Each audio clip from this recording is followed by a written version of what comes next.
In 1886, college students from around the United States, they met for a conference in Mount Hermon, New York, to talk about how to reach American universities with the gospel.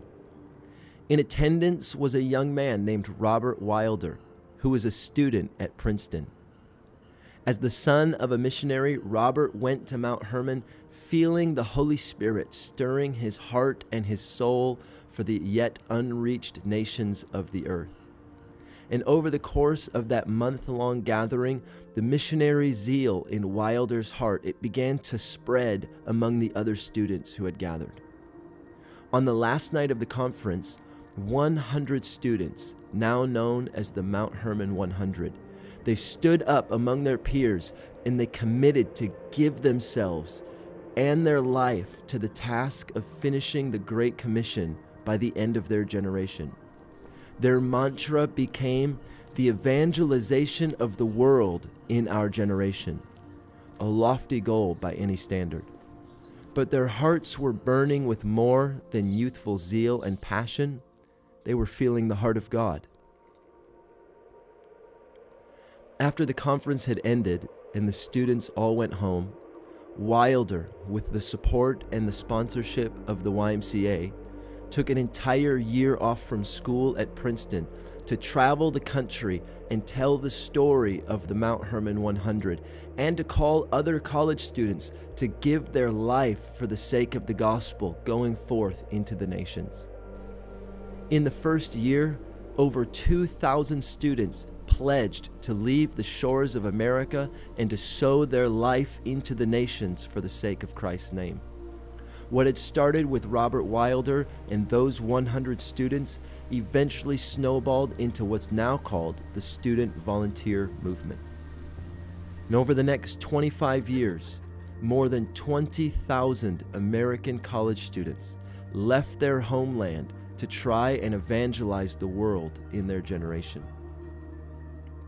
A few years after the movement had started, both the Church of America and prospective student missionaries came to a crossroads.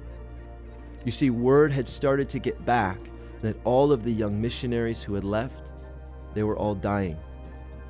In fact, the average lifespan of a student volunteer was only 2 years. Some never even made it to the land that they were going. They died at sea. And the church was quickly forced to ask themselves the following question: will we continue to send our young people, knowing that it will cost them everything?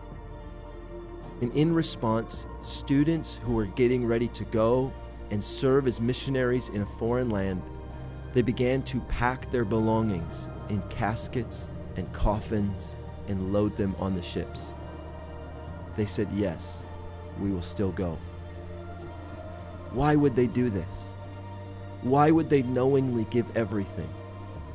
They would give all of their comforts, all of their securities, all of their future prospects, and even give their lives in such a radical way. Why? It was all for the sake of His name. And similarly, the church today, we stand at a crossroads. We are the first generation in history to know where all of the remaining unreached people groups of the world are. And we know how to get there, and we're able to get there safely within a few short days. We know all of the political, cultural, economic, and religious contexts and situations. We can learn languages and norms ahead of time. We have the financial means, the human resource means, and the technological means to bring the gospel anywhere and everywhere. Simply put, all of the traditional hurdles to frontier missions have been removed.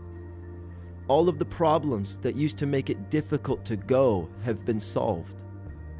And yet, despite all of this access, all of this knowledge, and all of our technology, only 3% of today's global missionary force, armed with only 1% of all of missions giving, actually live and work among unreached people groups. Why is this the case? because the only people that are left to reach, they all live in difficult and in dangerous areas. They live in the Middle East, in North Africa, and in Asia. And we, like the church of the late 1800s, we stand at a crossroads. Will we go? Will we send? And will we fund missionaries to go to the remaining unreached people of the world, knowing that it will be difficult and that it will be dangerous, but believing that it will be worth it? Knowing that the task will likely come with cost and may yield little to no return for some time, but believing that one day it will. Will we send our best and our brightest to go and proclaim the gospel to those who have never heard it? We can finish the task of world evangelism in our generation.